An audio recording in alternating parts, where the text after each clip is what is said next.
Welcome back to I'll Watch What They're Watching, where we are curious and adamant about cinema. So we realized that in our excitement about film, we spent way too long talking about movies. So we decided to split this first episode into two parts. So now we're going to dive into our 3, 4, and 5s. Or our 3, 2s, and 1s. There you go. Yep.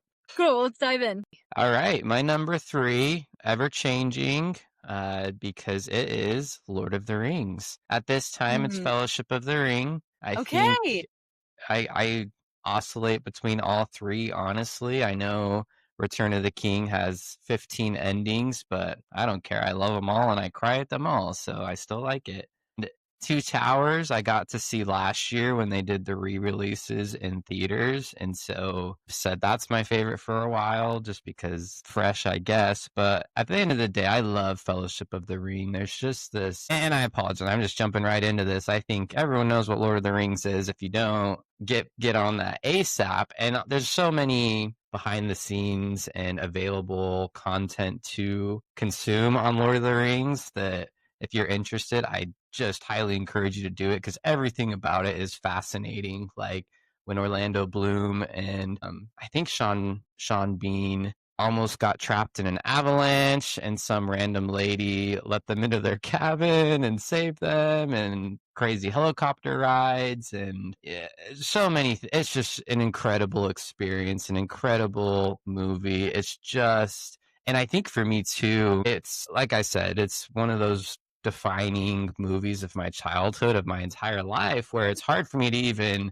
think about that not being in somebody else's life or their experience watching that movie. So they're perfect movies. I mean, I don't even know what to say. They're just incredible pieces of film history and art and all the stories, everyone involved, starting with obviously Tolkien, just created these massive worlds and defined essentially the epic fantasy genre.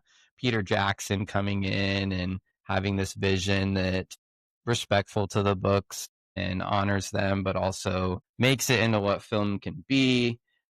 His wife or partner, I think his partner, Fran Walsh, she's a big unsung hero of getting these movies made. She did a lot of the screenwriting. She actually did a lot of second unit directing. If you don't know, all three of these movies were filmed back to back to back, and basically, and not back to back to back, they were filmed where all at once. So second unit directing can be doing scenes from 3 and 2, and the main team could be shooting 1. So it's just really complex, a lot of moving parts, a lot of things going on. But I did want to mention Fran Walsh essentially created and directed a lot of the Gollum scenes and really kind of defined who he was as a character. So of all the crazy things that happen in this development, I wanted to shout her out because I think she is one of the unsung heroes of getting all this together.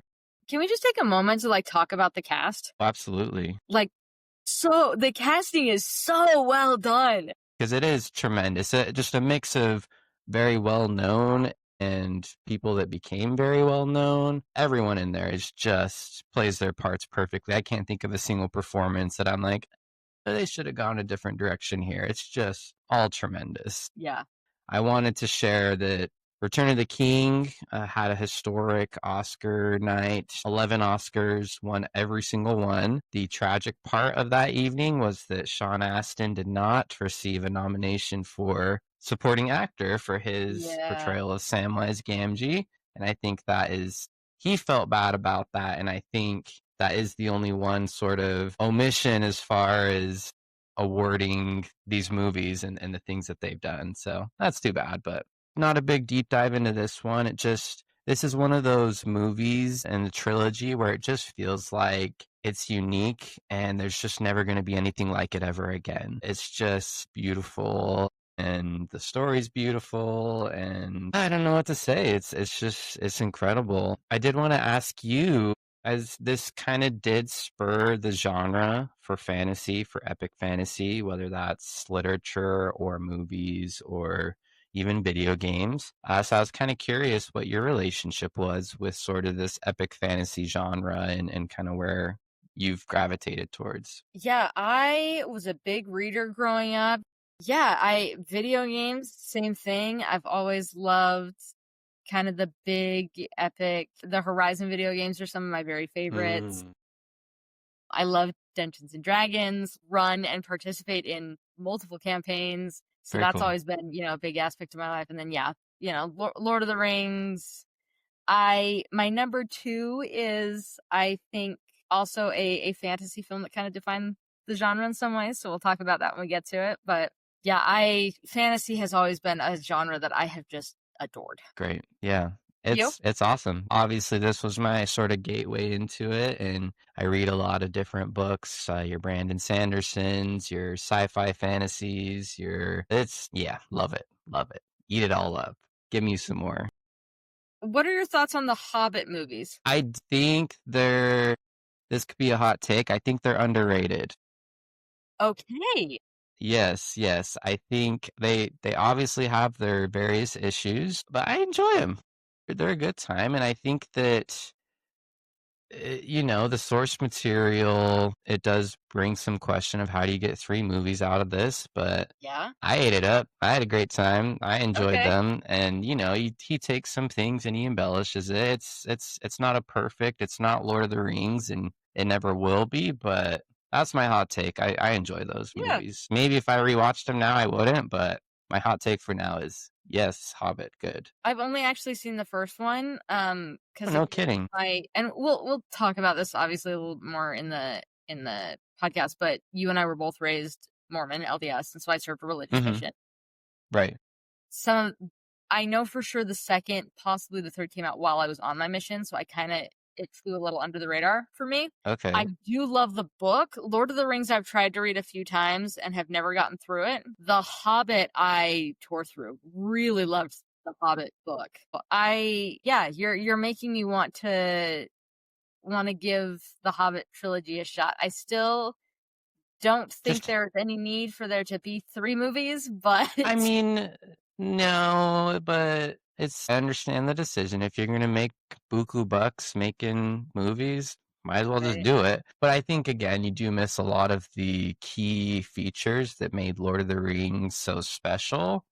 As far as the cast and as the filming back to back to back, and it's funny the way that technology progresses and how I think people early 2000s and maybe your beginning of your 2010s CGI was really tastefully done. A lot of people look back to like Pirates of the Caribbean 2 as kind of the pinnacle of CGI and practical effects of just interesting. looking incredible, and now you're looking at movies and you're like, what's going on here? This doesn't look right. And so I think Yeah. obviously that's one of the major criticisms is the CGI just doesn't really hold up as well as anything in Lord of the Rings, which some of that can get a little bit dated as you watch now, but it's still great. I couldn't agree more. I love the Lord of the Rings. I have a lot of fondness for every single one. Yes. I feel like every year or two, Oh yeah, it's a yearly every couple rewatch. years, I'm like, Yep. let's pull them out again. Time for Lord Yep. of the Yep. Rings. Absolutely. All right. So what's your number three? So this is the second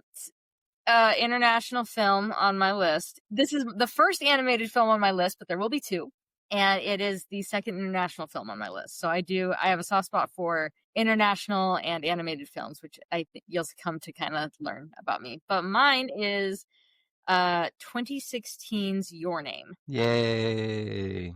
So for those of you who haven't seen Your Name, it's basically about a high school boy and high school girl. The girl lives kind of in the boonies. The boy lives in Tokyo. And they wake up one morning and they find that they are in each other's bodies and in each other's lives. And that's basically it, is that things start randomly. There's no rhyme or reason to it. They will just wake up and they've swapped bodies. So they start to kind of leave little notes for each other as far as like, hey, this is what happened today. This is what I did. And that's kind of the first 45-ish minutes. I don't want to say too much after that, but basically the one thing I will say is it randomly stops happening. It kind of switches over to the boy's perspective at that point, and he's like, yeah, I never switched bodies with her again. And it kind of goes on from there. And like I said, I feel like it's going to give too much away, so I'm not going to say anything, but it's pretty simple, but that is basically the crux of the story on that. Yeah, it's really great. And I do have to say my brother, he served his mission in Japan, and Oh. he served in a lot of rural areas and has said that that's like a really accurate reflection of areas that he's served in when they are in those rural areas. So again, when you talk about the beauty of this film and the real sort of counterpart, it's kind of a cool connection at least. Yeah, I did creep on your Letterboxd a little bit. This is a 5-star film for you. It So is. before I get into it, I'd like to hear why do you love it? What gave it 5 stars for you? I think I'll just keep it simple for anyone that hasn't seen this. This is one of the most beautiful movies you will ever see. And just as like art and beauty and the music combined with the emotional weight of what's going on, like this is just a beautiful movie. I could not agree more. This is one of those rare films. I don't know if anyone will understand what I'm talking about when I say this, but this is how I don't know any other way to put it. This is one of those movies that feels like it was made specifically for me. Yeah. Like this was one that I was engaged to someone. It was broken off very abruptly, very, Hmm. very abruptly. And I stumbled onto this movie. I was in Target. I think I was doing some retail therapy. I was like, I'm going to buy a couple movies because I'm sad. Sure, sure. And looked at the cover, and I was like, this looks interesting and pretty. And I think I looked up reviews, and I was like, yeah, it's got good reviews. Plucked it off the shelf. Hadn't looked at it for a couple weeks, and then it was like one random Sunday afternoon. I was like, oh. And like 30 minutes in, I was like, this is a movie. And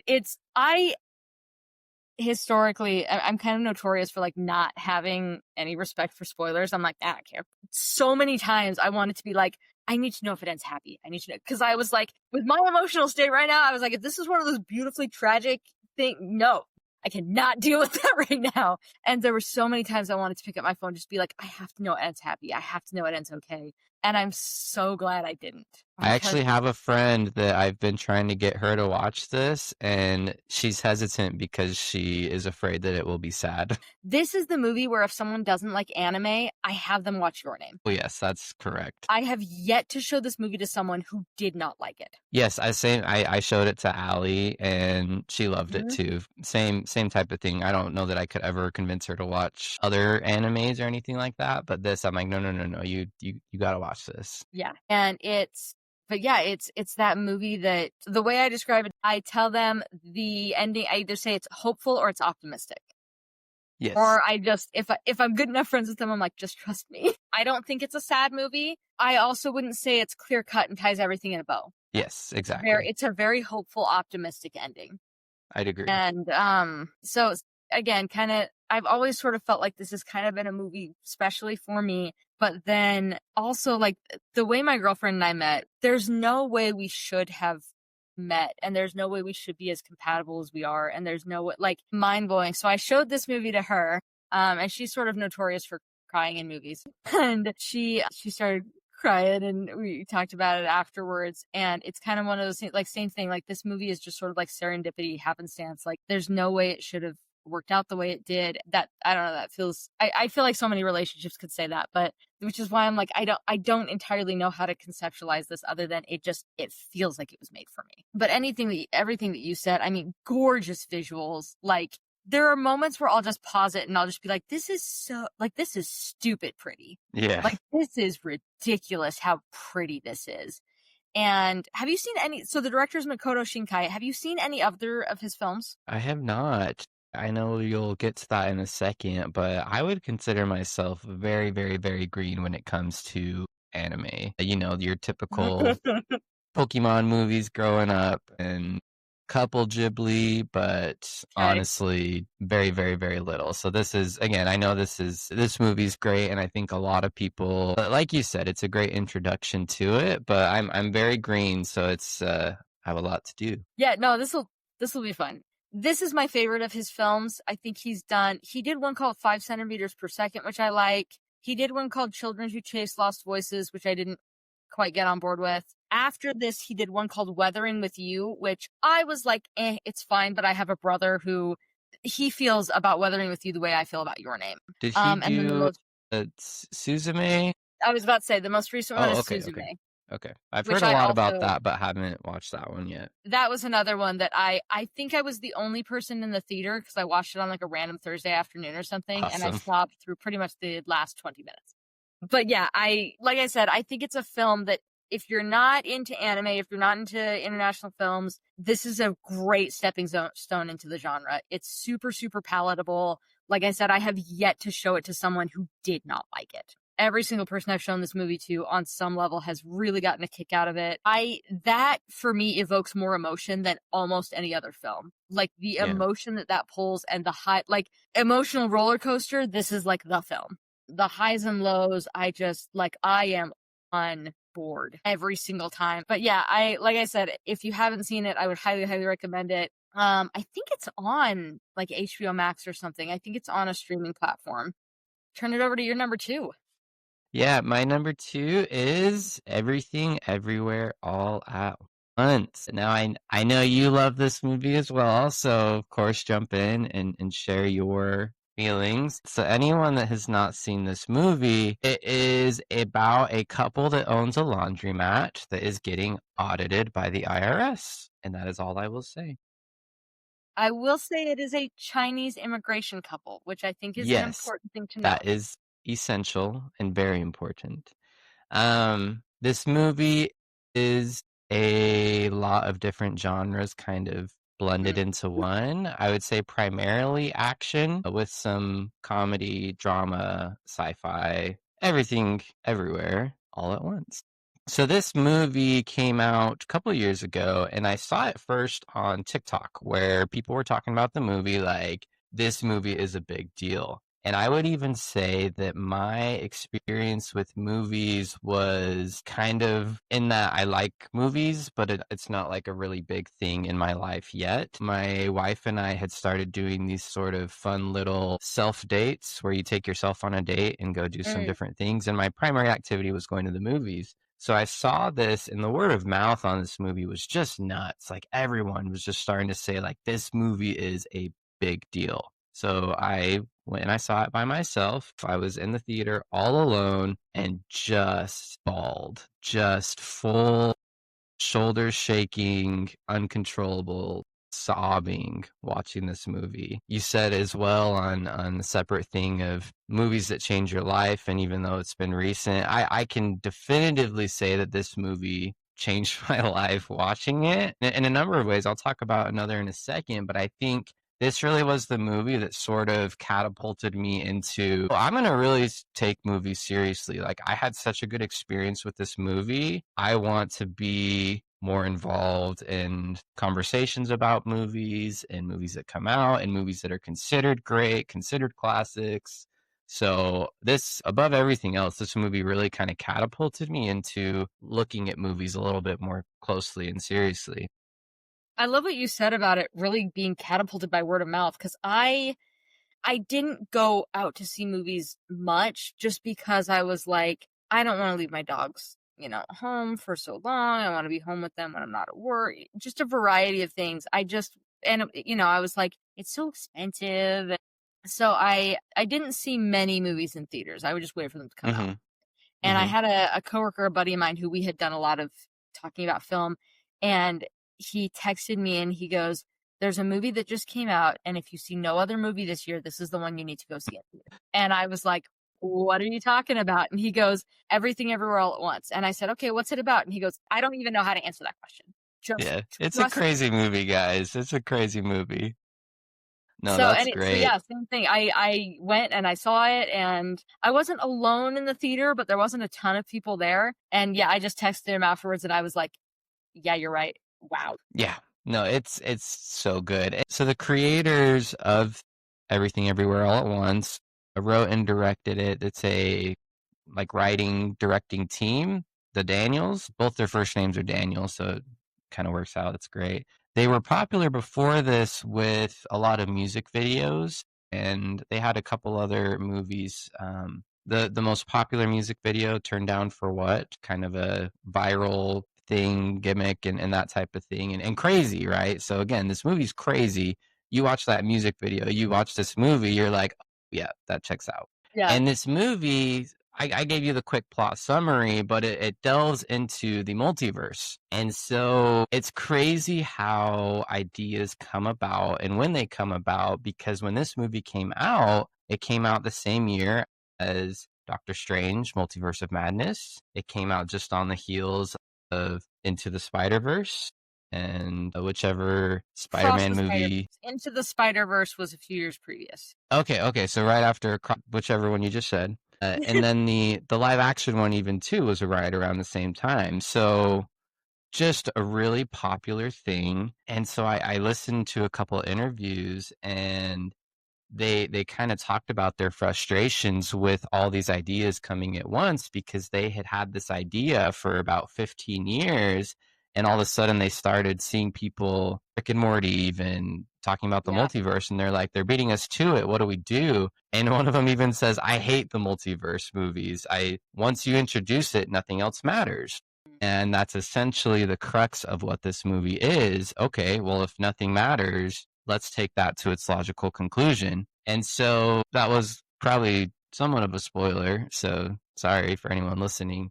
But and they even were asked to direct Loki, the TV series through Marvel that is also multiverse based. So just at that time, and it's funny actually, because there's all these direct comparisons, and this movie does it so differently, especially than the Marvel counterparts.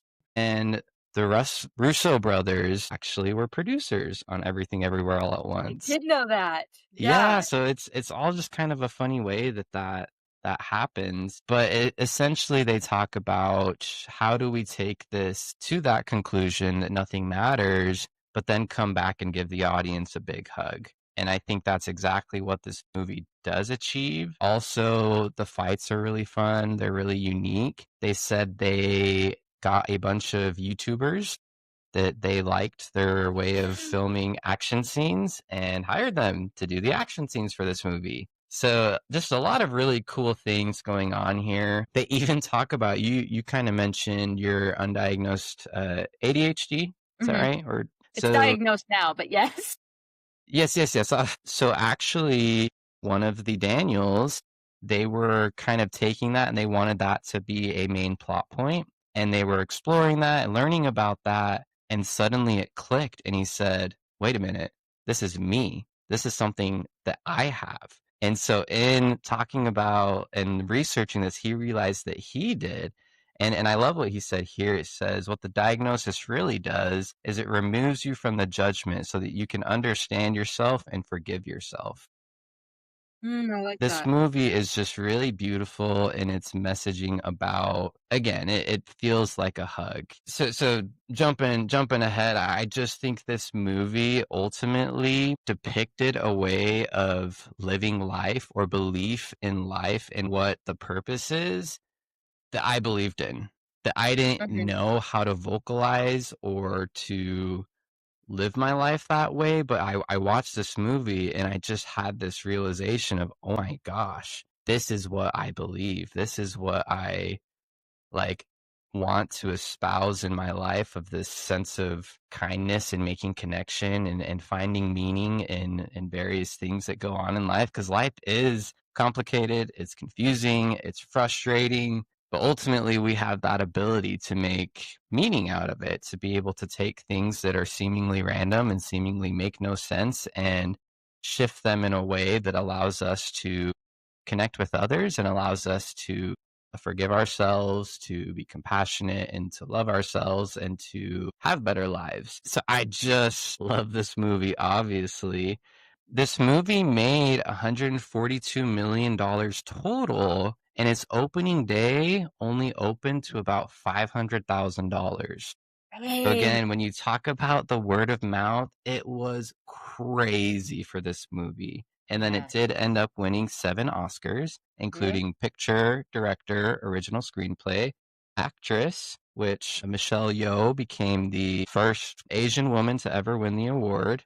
And then it also won Supporting Actor, which, oh my gosh, just go watch that speech. Just beautiful, just so touching, brings this whole thing full circle. And then supporting actress, which they chose the wrong supporting actress to win. Jamie Lee Curtis's, I'm sorry, but her performance is fun, but you could swap her with just about anyone and it makes the movie still the movie. I would say Jamie Lee Curtis. This is how I feel about some of the Oscars sometimes. Sure. Jamie Lee Curtis, though, is such a Hollywood icon at this point Right. that I'm like, it's about time she got her Oscar. Agree to disagree. Just think especially when you rewatch this movie and Stephanie, I don't know if the last name is Stephanie just Sue is amazing. Yeah, Stephanie Sue, she's the emotional weight, her comedy, her timing, her delivery of everything. It's incredible. And it's one of those things too where I hope she gets those opportunities and that she's back there and that she can be back there. Yeah. I really hope she can. And that's kind of my thing is I'm like, she's young. She's got time. Jamie Lee Curtis has put in she's put in some time. Yes, but still. Okay. Give it to her. Go back. Give it to her. All right. What's your number 2? So this is another trilogy. And this is the one that I also say is I feel like kind of defined the fantasy genre. This is the original Star Wars trilogy. And kind of with you, if I had to pick one, it's going to go Empire Strikes Back, which I know is like the boring choice, but that is how I feel about it. Nah, we love Star Wars. It used to be Jedi was my favorite, honestly, until quite recently. I even remember in the past handful of years, I was always still like, nope, Return of the Jedi is my favorite. I loved the Ewoks. I don't care. I love the happy ending. But so after, and I'm sure we'll talk about this at some point, after The Last Jedi came out, I did not watch anything Star Wars for some time because I was very upset. Sure. Understandable. I felt like my entire love for Star Wars had been squashed in one fell swoop. I was very, very distraught. And then I was home for Christmas one year and I asked for the Star Wars trilogy on 4K. And so we watched the original trilogy together. And watching Empire Strikes Back, this was just a handful of years ago. This was like my come to Jesus moment. I was like, oh, this movie is a masterpiece. Like, right. Full stop. This movie's amazing. Return of the Jedi, yes, I still love you. You make me happy. I always love to, follow up the trilogy with that. But I was like, Empire Strikes Back, this is it. Like, this movie is it. Yeah, I could go through it, everything about it. I love Yoda. I love the introduction of Yoda. Sure. It's so interesting because this is another series that my girlfriend has never seen. So we're making our way through it now. And I don't remember what it's like to see Star Wars for the first time. Right. It has been such a staple, such a part of my life that it's interesting watching it with someone who's never seen it before because I cannot relate to that experience. I have no idea what that's like. And so like watching it and being like, it's so interesting watching Yoda and being like, people watching this for the first time had no idea that this was the great Jedi Master Yoda. Like he's this creepy little hermit guy who's annoying Luke. Like that's what he does. So I love everything with Yoda. I love everything that happens in the tree cave on Dagobah. I'm not going to summarize this film because if you haven't seen Star Wars, then you have something to do. That prompted me though. I don't remember what it's called, but have you done the way that you watch it where you watch 4, 5, 2, 3, and then 6? No, what I was going to do, that I actually might do that because I was talking to my girlfriend about it and it was one of those things where I was like, you have to watch the original trilogy first. I was like, but I don't want us to watch 4, 5, 6, 1, 2, 3, because then you're really ending on a downer. So I just figured we'd watch 4, 5, 6, and then at some later date, we'd watch them all again, 1 through 6. Sure. 7, 8, and 9 don't exist. So agreed. That is an interesting way to possibly go about it. I think that's because you'll have to look it up. It has a specific name of like the blank order. I can't remember. I could look it up, but yeah, it's basically like you don't have to watch one. There's nothing relating to the plot that's important in one. You can just watch. I don't mind one. Better than 2. 2 is. I don't mind one either, but that's what the. It's a lot of exposition. It's a lot of 2 is garbage. 1 is better than 2. I don't disagree on that, but I think as far as narratively, we have to do Star Wars episode. Clone Wars, you have to watch 1 because you have to see Darth Maul. Sure. Agreed. Well, if you introduce Clone Wars into the conversation, then it's a very different conversation, I think, but one we should be having eventually. But yeah, I mean, I think for this one, just like the movie is perfect. No notes. I love Han and Leia. I love the Luke and Leia connection at the end, you know, the Darth Vader father reveal. Like, the movie's perfect. Absolutely. Do you have a favorite Star Wars film? A difficult question. When I was a kid, I actually also watched Return of the Jedi so many times that I broke our VHS. So I loved that one. I would probably say if I had to pick one, I would actually pick Revenge of the Sith as my favorite. Just, you know, space opera at its finest. Just tragedy and politics and war. Love Revenge of the Sith. I haven't seen Rogue One in a while. I've always really liked it though. And after watching Andor, especially season 2, I'm like, oh, I might really, really like Rogue One. You've seen Andor season 2, right? I have not seen any of Andor, and I saw Rogue One. I had been home from my mission like 3 days, and the movie started 2 hours. It started 2 hours after I should have been in bed. So My I was awake through the gosh. whole thing by sheer force of will, because in my brain I was like, this is Star Wars. You will not fall asleep. But I don't remember a good chunk of it, and I've only seen I it am shocked that you haven't seen Andor. if it came out after Last Jedi, I Sure. probably haven't seen it, to be completely So you honest. have Mandalorian, you haven't seen either? Wow. Oh my gosh. We have I don't we think have you understand how much Last Jedi screwed me up. oh my good. I'm surprised by that, and I don't want you to like yell at me right now. I don't hate Last Jedi. So again, I would answer right now, Revenge of the Sith. Need to rewatch Rogue One soon. Honestly, need to rewatch the original trilogy soon too. It's been a little bit, but we need to plan how we're gonna do this because you not seeing Mandalorian, at least the first 2 seasons, we can skip the third if I'm being honest. And you not seeing Andor, those are I big know. deals. We need to address that in some form or fashion. So, anyways, Anyway, so yeah, that's Star Wars. Like I said, I consider it a fantasy in space. You know, it follows the hero's journey, does a lot of the good stuff there. But yeah, I Empire Strikes Back is the one for me that is just magic. But getting down to number 1, Adam, what is your number 1 favorite movie you're gonna proclaim before God, me, and all our listeners? yes, a full-chested, full heart is The Dark Knight. I love The Dark Knight. If you haven't seen it, Batman and the Joker going at Yeah. it. Some of the best action sequences, some of the best reveals and twists and turns and act and explosions and music, and I just love everything about it. It Yeah, no, was Dark Knight is fantastic.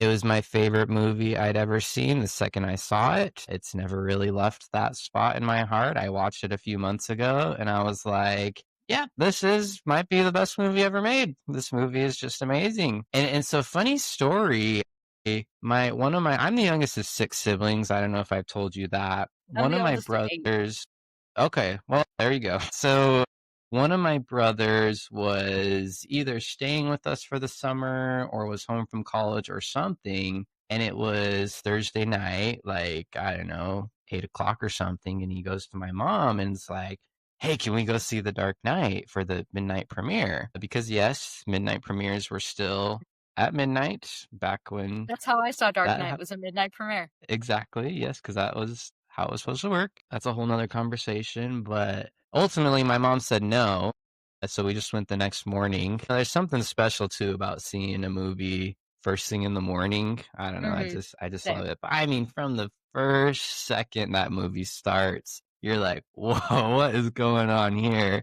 The Yeah. funny thing too is I I like it now, so don't come at me, but I did not care for Batman Begins at the time. Interesting. Yeah, I first saw that movie on a sleepover and just fell right asleep, just bored.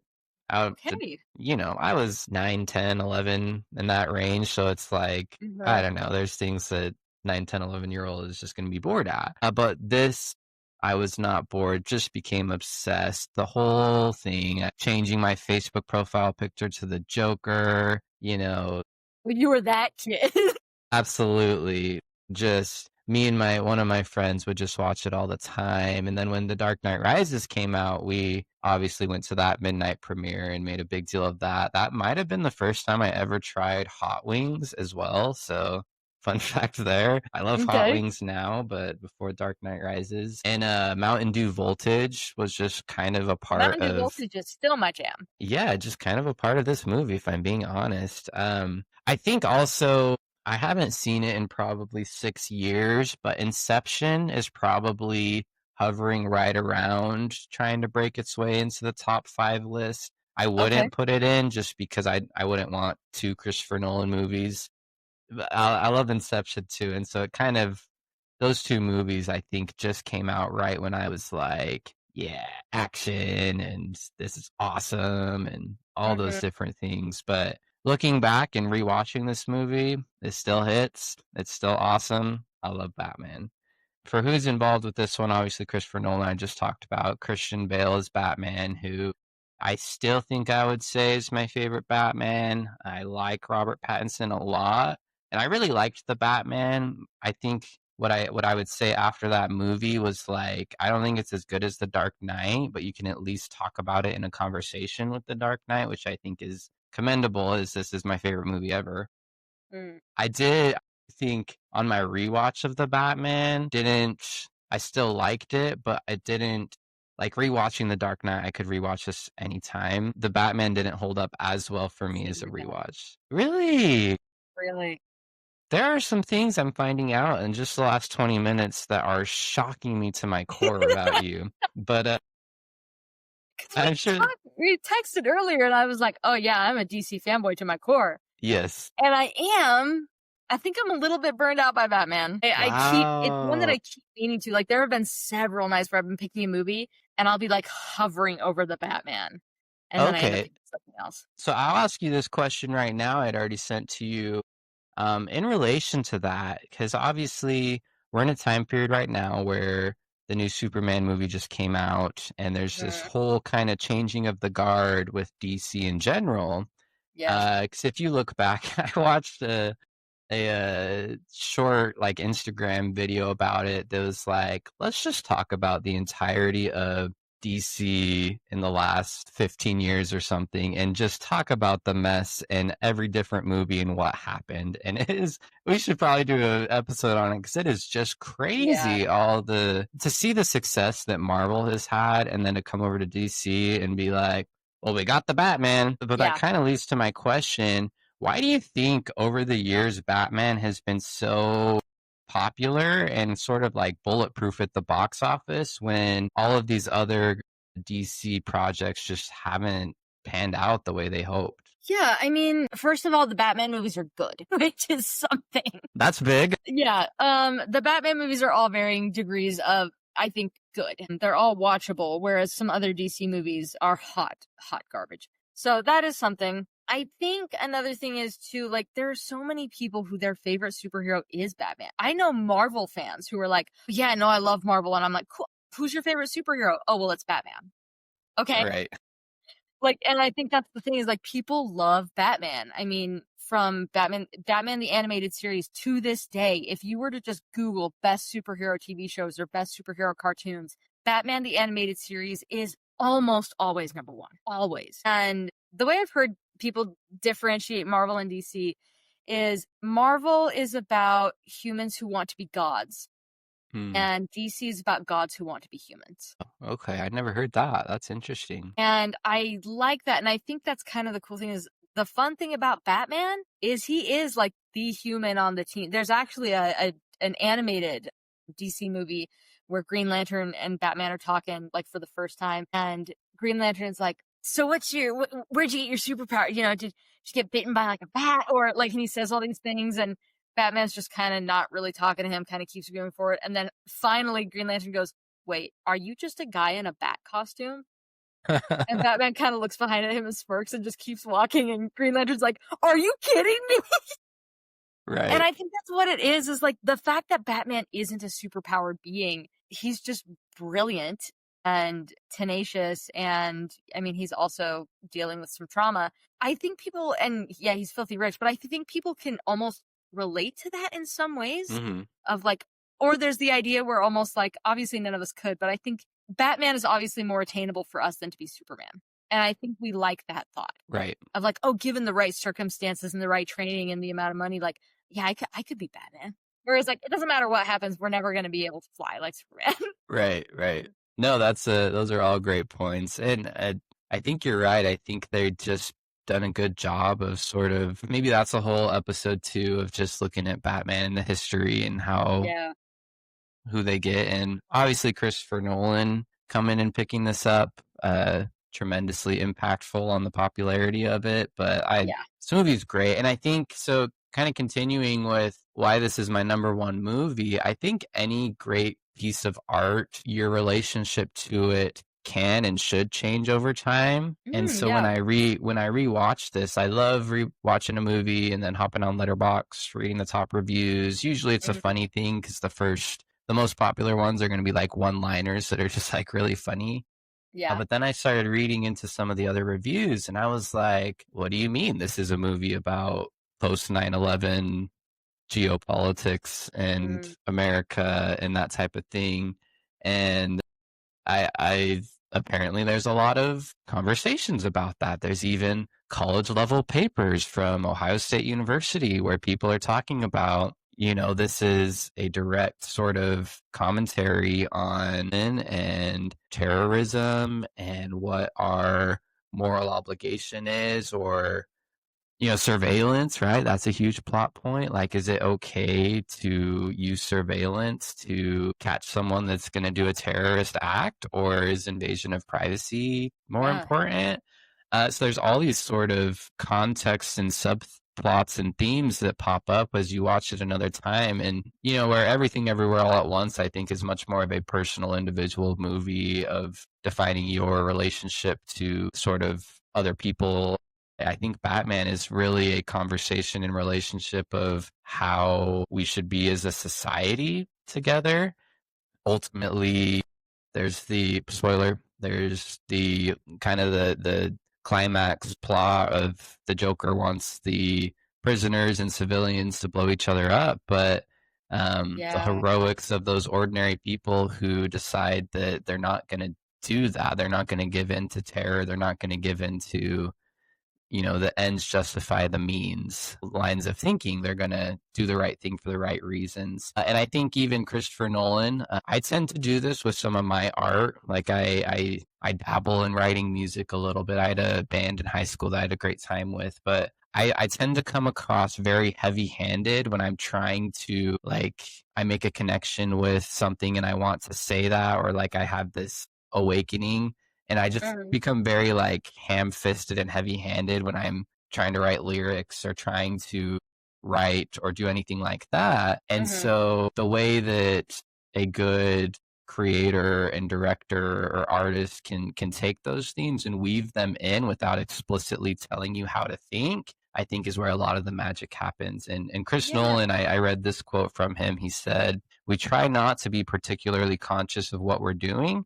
We try to write the story within this world and these characters, and in the process, try to do something that affects us in the world we live in. When we look back at the finished product, we see various parallels and relevancies, but we try and just let that be a product of writing what moves us, what frightens and excites us. We trust that that will have some reality or some relevance, but it would violate the terms of storytelling and the terms of the genre if you're too conscious of trying to make particular political points. I don't think that's what you're selling the audience. I don't think that's what the ride is. I think ultimately, if the film has relevance, it's actually going to be more interesting to an audience, but we like it to be subtext." And I think that he navigates that line really, really well, so that people can watch this and pull out a lot of those themes and talk about conversations about how do we make a better world? How do we combat terrorism? How do we, can we just hand the keys to somebody to make those decisions for everybody else? And I think the questions are there and allows us to have those conversations. But regardless, this movie is just awesome. It's just fun. It's just fun to look at. It's cool. It's guys just doing it all. Yeah. I did forget to talk a little bit about Heath Ledger. Obviously, just a grand opus of a performance, just a tragic, tortured sort of character. And he spoke very highly of the freedom that he was able to have in being this character. But of course, he tragically passed away just before releasing of this movie. I do think it's important to note. I think a lot of times there's sort of that rumor, or the conversation is like the Joker drove him to a drug overdose. I And don't. it's a lot more complicated, that he had other issues going on in his personal life and that type of thing. And you can tell the way he talks about this movie, like he wasn't going crazy, but it is so tragic. He was only 28 when he passed away. Yeah. Like, to imagine all the things that Already he had could have so done. many great roles. Yeah. He's just one of the more tragic stories in recent Hollywood, but he just gives a timeless and incredible performance, and just a shout out because it's truly incredible. So, anyways, that's The Dark Knight. Love it, love it, love it. Yeah. Give me No, 10 more. I do quite like. Good, good, good. All right, roll out the red carpet. What is All your right. number one? My number one is 1991's Beauty and the Beast. Disney's Beauty and the Beast is my number one favorite Great. film. I don't see this. My 1 and 2 are ones that I'm like, I don't know that I ever see these changing, because they shaped my formative years, and I love them to this day. Like, I love what you said, how yeah, Beauty and the Beast was my favorite Disney princess movie as a kid, of course. Mm-hmm. But it's fun when you kind of see these, when you watch them when you're older and you have a new experience, but it only fortifies the opinion you already had. Sure. Does that make sense? Like, I watch it Exactly. now and I'm just Exactly. like, it's still a masterpiece. Right. Right. Do you have like a favorite Disney or Disney princess movie? Yeah, I think I would say Mulan. Okay. Pretty consistently has been my favorite Disney princess. Obviously, when the sale of Star Wars to Disney, I was on the front lines of making the joke that Princess Leia is my favorite Disney princess. Okay. But ultimately, when at the heart of what you're actually asking, I would definitely say Mulan. Gotcha. No, I mean, I think that's a great one. I really have a lot of love for. I have a lot of love for a lot of Disney films. And Disney lately, I have been nothing but disappointed in, which we can talk about that at a later date. That's another Absolutely. conversation. But I have a couple times tried to watch all the Disney films in order, and I only end up getting ever a couple past Beauty and the Beast, and then I end up kind of getting like bored, I guess, being just like, another one. And I think part of that is because for me, like, it peaks at Beauty and the Beast. And then after that, I'm just like, what's the point? I'm also one of those people that I think Lion King is incredibly overrated. So about the point I get to Lion King, I'm just like, okay. How many after, what's in between Lion King and Beauty and the Beast? Aladdin. Okay.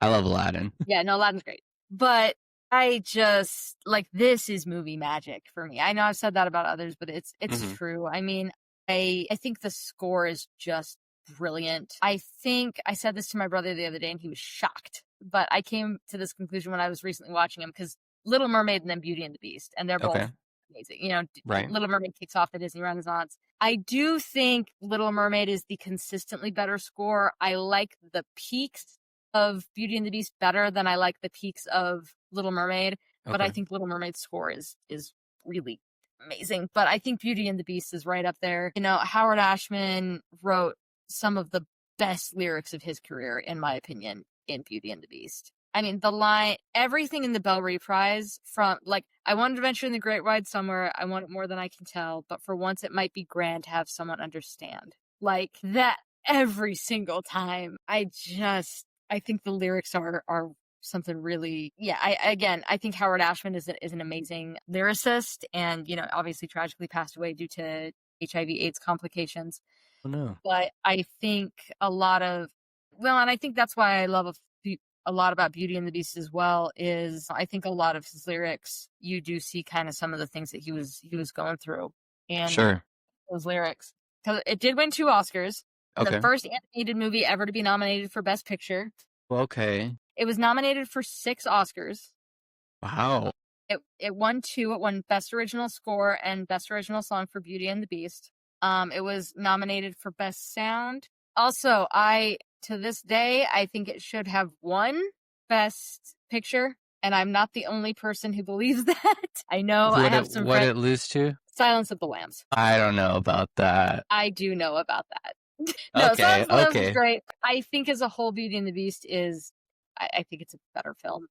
But what's really cool is, so Best Original Song, that year, there were 5 nominees for Best Original Song. Mm-hmm. Guess how many were from Beauty and the Beast? Trying to think of the songs. I'm going to say 3. Yes. Okay, that was wow. it. So Be Our Guest, Belle, and then Beauty and the Beast, Tale as Old as Time. That's the one that won. That's awesome. But, like, just bonkers that half of the awards they were nominated for were Best Original Song, which I just think is awesome. I think and I've written essays on this, I've read essays on this, I've seen YouTube videos analyzing it. I do think Belle is a feminist icon. The people who say it's Stockholm Syndrome, come at me. I will be glad to prove you wrong any day of the week. I think it's romantic as hell. Mm-hmm. Like, to this day, I think it's so freaking romantic.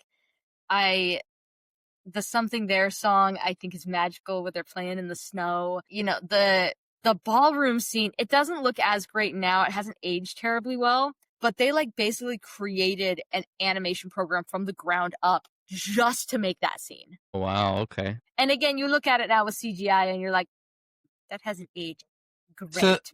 So quick question for you. I'm not going to ask what you think about the live action, because I can assume I already know the answer loud and clear. But what I will ask, what do you think about the song Evermore in the live action? I think it's nice. Okay.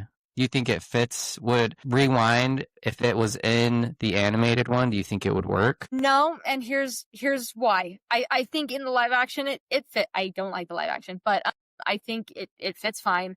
I think it's a nice, I've listened to it before. I think it's a nice song. The score in that moment in the animation, that's one of my favorite parts of the movie, to be completely honest. And I'm like, I don't want him singing. Sure. That's the moment where, he asks if Belle's happy there with him. And she says yes. And you can see he's very self-satisfied. He's very pleased about that. And I think this is the turning point for the Beast, because he could just be happy with that and have moved on, but he doesn't. Right. He looks at her again. He sees that she's still sad. And he asks why, and she asks to see her father. He shows her the mirror. She sees her father, and he lets her go. And that's literally the title of the score, is The Beast Lets Belle Go. Wow. And so he tells her to go. And the thing is, when you rewatch it, everyone up to that night had been like, this is the night they're going to break the spell. That had kind of been the anticipation. Right. Belle is going to fall in love with Beast. Beast is going to fall in love, but this is the magic night. We're going to dress him up. This beautiful ballroom scene, the beautiful song, Beauty and the Beast, Tale as Old as Time. And the exact opposite happens. Right. They expected the spell to be broken, and instead, the Beast lets Belle go. Yeah. And in that, at that point, because you see him too, again, oh man, I could talk about this movie all day. When she's talking about how her father's sick, he's curled over the rose, and he sees that this rose is almost dead. Mm-hmm. And he goes, then you must go to him. That's him being like, if I let her go, he knows this is his last chance. Yeah. If he lets her go, it's over for him. He's a beast forever. He knows that, and he lets her go anyway. Wow. Beautiful. And so that moment, the music swells, and I don't know how they came up with the design for this, but the beast gives a howl of anguish. And for me, I'm like, we don't need a song. I think that almost raw animal emotion is powerful, because at that point he's lost. I mean, you see it when Gaston goes in to kill him, the beast doesn't even fight back. The beast has lost, hope at that point. And I think it's romantic sell. Well, maybe if they added in. No, go ahead. No, go ahead. You can cut this out. I was going to say, well, maybe if they added in some cannibalism, it could have won the best picture. Shut up. Get out. Yeah, again, Silence of the Lambs is great. It's not Beauty and the Beast. And then I would be remiss if I didn't talk about the transformation scene. My brother is an animator, and we've talked a lot about Glenn Keane, who is the person behind the animation of the Beast, the design, and everything about the Beast. That transformation scene is a master class with I think the music is fantastic. When you see the lights the glowing lights start coming down, and you see the Beast the hands and the feet transform from beast to human. It is so good to me. It is just magic. And I'll give one more little fun fact. Again, I could talk about this. I would love to just sit down and do an episode just analyzing this film. But Angela Lansbury performed the iconic song in one take. Oh my gosh, you're kidding. She got off the plane, they ushered her to the studio, she sang it, and they were like, that's it. Wow. We got it. That is nuts. So yeah, one take, she sang it, and they were like, yeah, that's it. We got Beauty and the Beast. Wow, Case what an closed. icon. But like I said, I think it's so romantic. I think the score is masterful. I think the lyrics are some of the greatest lyrics ever written for film. I think I love the characterization. I love Belle, as a young tomboy. Belle was the one that I was like, she wasn't your run-of-the-mill Disney princess at that time. She loved to read, and she was out and about, and she basically, Gaston comes up to her at one point trying to smooth her over, and she's basically like, screw you, you're the worst. Right. And I don't know what else there is to say. I love Beauty and the Beast. It makes me sob every time. I love Beauty and the Beast. Great. I'm glad, and I need to rewatch it sometime. It's been a little while, but I've always enjoyed it, so no reason not to. Yeah, we may have to do a Silence of the Lamb, Beauty and the Beast cage match or something for a podcast episode or something. That would be a blast. Two drastically different films. And don't get me wrong, it's great. What's the what's the story behind this? Is this an adaptation, original story, old fairy tale? It is one of Grimm's fairy tales. Okay, I actually think it might be super fun to do like an arts and charts episode where we compare this with one of the other versions. So like one of the really famous, the one in the Criterion collection is French. The director's name is Jean Cocteau, I think. Cocteau is the last name. I don't remember the first name. And I've seen that one. It's very good. There's an anime adaptation that came out a few years ago called Belle, which I also quite enjoyed. Isn't there some Beast movie that came out in like the 2010s? We don't need to talk about that one. Yeah, there are numerous adaptations of Beauty and the Beast, some great, some not so great. But yeah, no, I think it could be really fun to do some sort of compare and contrast between them for sure. But that's our top 5. That was a lot of recording, but that's what people are always saying. They want a 3-hour introduction podcast episode, I think is what they're saying. That's what everyone is wanting. Yeah. Yeah, I mean, now we know a little bit more about each other. Now the audience kind of has a little bit of a pulse check on what some of our favorite films are, and we'll start planning some upcoming podcasts just to let people kind of know. We will be, again, this was kind of an introductory episode, but we will start talking about some new releases. We want to give people our opinion on those.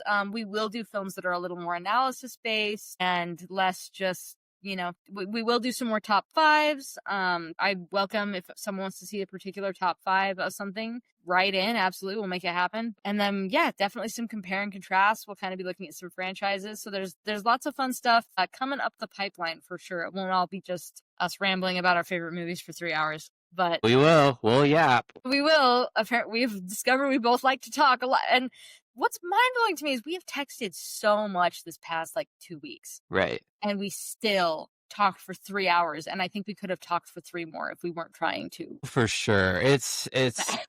This is again, I commend every podcaster I've ever said we're taking too much time on this, because now I totally understand it. You can just yap, you can just go, but this has been a lot of fun. I'm really excited the direction we're going to go. So we'll be around. Yep. So we will see you guys next time. Bye. All right. See ya.